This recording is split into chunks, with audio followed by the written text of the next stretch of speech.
وشەویستەکەم ئارۆ ڕۆ عەرەفەین و ڕۆی فرە گەورە و دوعا و نزا و لاڵایۆن وەردەم و ڕەب العالەمینە. این ڕۆە گەورەترین ڕۆیەن کە ئیماندارێ بەدڵ ڕۆکەرا ڕەب العالەمینی. ئارۆ حەزم کرد وتارە هەورامێکێنە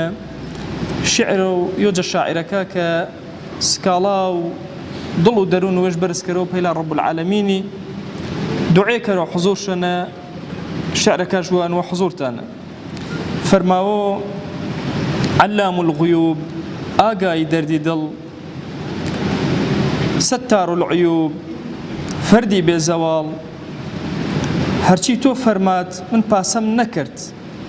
ئەمر و نەهی تۆم هیچ جەبار هیچ پەنا ناوەرد نەجوانیم واتم بە جوانیم واتم هەوەس ناکانە پەوکی پەی تاعەت من بێباکەنە جەوەختێ پیری هەوەس نەوار و تاعەت و ئەمرت بەگا نەمار و بێخود وەی خەیاڵ جوانیم وەسەر برد و دەرگانەی تۆ یەک ڕۆڕۆم نەکرد بەدرەقی ڕەفیق جوانیم ها کرد پیری و پیریم تەشریفش ئاوەرد ئەنە بە جوانی نەفامی و مەستی ئینەیچە پیریم کە سەڵی و سستی دەیسا کەرەمدار کەرەم فراوان دەیسا کەرەمدار کەرەم فراوان وێم کردم و وێم سزابارەنە پەی عەزابی سەخت سزابارەنە نامەی ئەعماڵم هەر گێڵی پێشدا یەک زەڕە خازیم موشکیل بۆ تێشدا چێژمە بۆ کەری ڕەحمێوە حاڵم هەر سەربەستە بۆ نامەی ئەعماڵم من ئیقرارم هەن تۆچ معلومەن لێت با کەس نەزانۆ یا ئەڵڵا غێر جەوێم و وێڵ ئینسان کە گوناحی کەرۆ بین و وێش و خوایە وێژ ئیقرار کەرە وەرەدەم و خوایە خوایچ معلوماتش هەن سەرش و خاز زانۆ هاوار کەرۆ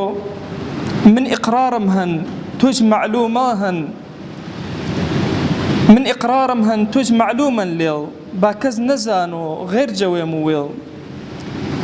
هەروێت بزانە و یەک تا یەگانە با نەبۆم ڕیسوایی خێش و بێگانە وعدەڵ فەرماوان جەوڕۆی ڕۆسەعات یعنی ڕۆ قیامەتی پەی حەبیبی وێ ئیزنی شەفاعەت وعدەی وێ حەقەن ئەشێ وەجاباری مەقامی مەحموود پێش بەر عەتاکەری ساتۆج یا ڕەسوڵ دەی بەو شەرمەوە بەو دڵپڕسۆز و نەرم و گەرمەوە دڵجە شهود و سەروە سوژدەوە چەم جەڕای ڕەحمەت گۆژوە موژدەوە پەری شەفاعەت یاوێ وە فریایم دەسم وە دامان من نەشۆن جەیاڵ هەرچەند گونەهبار شەمسی ڕووم ڕەشن هەرچەند گونەهبار شەمس ڕووم ڕەشن شەفاعەت هەر پەی گونەهبار وەشن ئینسان ڕۆ قیامەتینە ئەگەرچی گوناهش فرێبا و ڕووی وەرئاساش سیاوە بێ بۆ بەڵام ئەگەر وەر و شەفاعەت و پێغەمبەری گنۆ صلی الله عليه وسلم ئیتر نەجاتش بۆنە و ئانە باقییا پێش ئێمە جە ئارۆنە چی ڕۆ نازارەنە هاوار کەرمە و لاڵێمەوە یا ئیلاهی گوناهێ فرێ و فرێ تۆ وێ زانی ئەعتراف کەرمێ و ئیقرار کەرمێ بەگردی زانمێ تۆش کە ڕەمەڵ هەنچەنیمە و عەفوە ماکەری دەیا ئیلاهی شارە ماوە گوناهەکە تەنها بین وێما وێتە نەبا شەرمەزارێ مامەکەرە وەردەم و دیوان و خەڵکینە شەرمەزارێ مامەکەرە وەرە و دیمان و پێغەمبەری نە صلی الله عليه وسلم ئەگەر چی خراپەکێمە نەفرێ بە یاوێ با کەشە ئاسمانی ئەمما یا ئیلاهی ئومەتێ پێغەمبەرین مێ صلی الله عليه وسلم وزەما وەر و شەفاعەت و ئاڵی کۆتا کەلیمەم خزمەتانە ئیمامی نەووی فەرماوە علەمەکی اختیلافشە هەن ئایا خوا چ گوناهێوە چەنەش وەش بۆ ئەچی ڕۆنە بەعزێ فەرماوانشە تەنها جە گوناهە گولانەکە وەش بوو ئیمامی نەووی فەرماوە خوا چی ڕوانە جە ڕۆ عەرەفەینە